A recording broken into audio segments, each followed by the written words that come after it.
Not life part. Police part. No, we're lovers, but there's a lot going on in this movie. I don't know how I ended up with this guy in the back of the car, baby. I must be possessed. I don't know, man. I don't know. But Joel learned how to fight with, what kind of, is that Filipino style? A Filipino like knife fighting like style. Basically like a boxer would fight, but holding knives. Yeah. So he could just, like, It's a form of murder. It's a form. It literally is not really an art. It's showing. I was showing how I could kill people. But it was awesome. Now you know how. Now I do, and I use any volunteers? it. Yeah. No? I work at the E building. It comes in handy when I. Khloe Kardashian swipe. They don't bleed.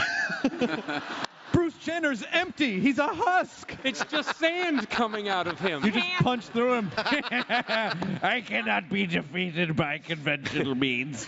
What the hell? Where's that old lady running to now?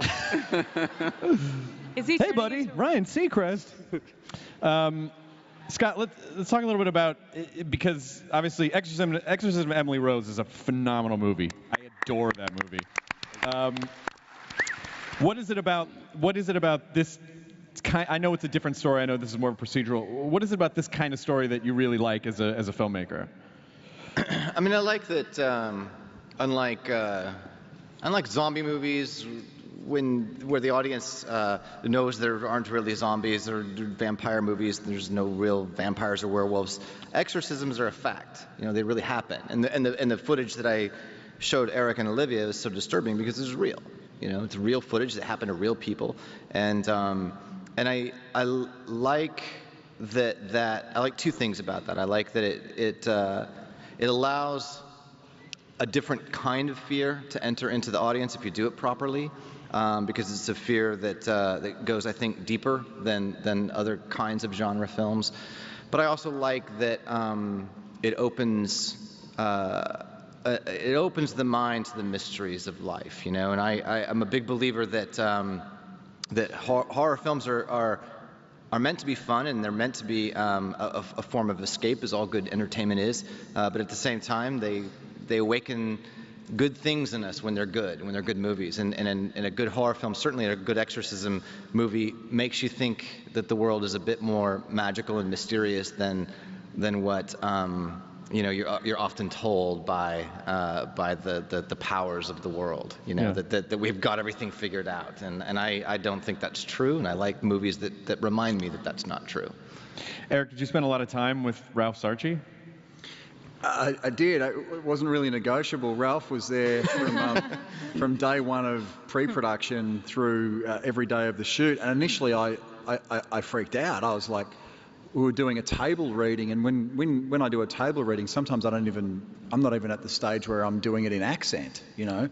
And there's this guy who's having to listen to an Australian guy, you know, read him. I can't remember if I did it for the first time, reading the script for the first time. And we were reading the script this day, and he stopped, and he gave me a note, like an acting note.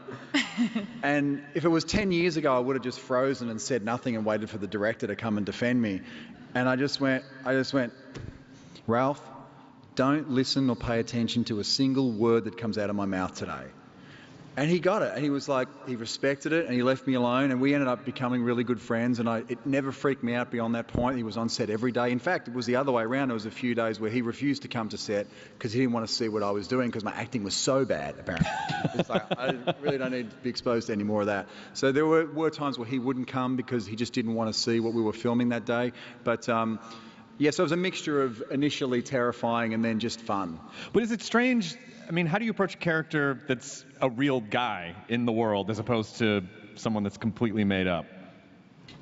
It's a fair question. Initially, I think you can be really selfish, and you have a list of 1,000 things that you want to ask them. And going into the project, I had that list of 1,000 questions, and I wanted to sit him down and, you know, ask him about this, tell me this story.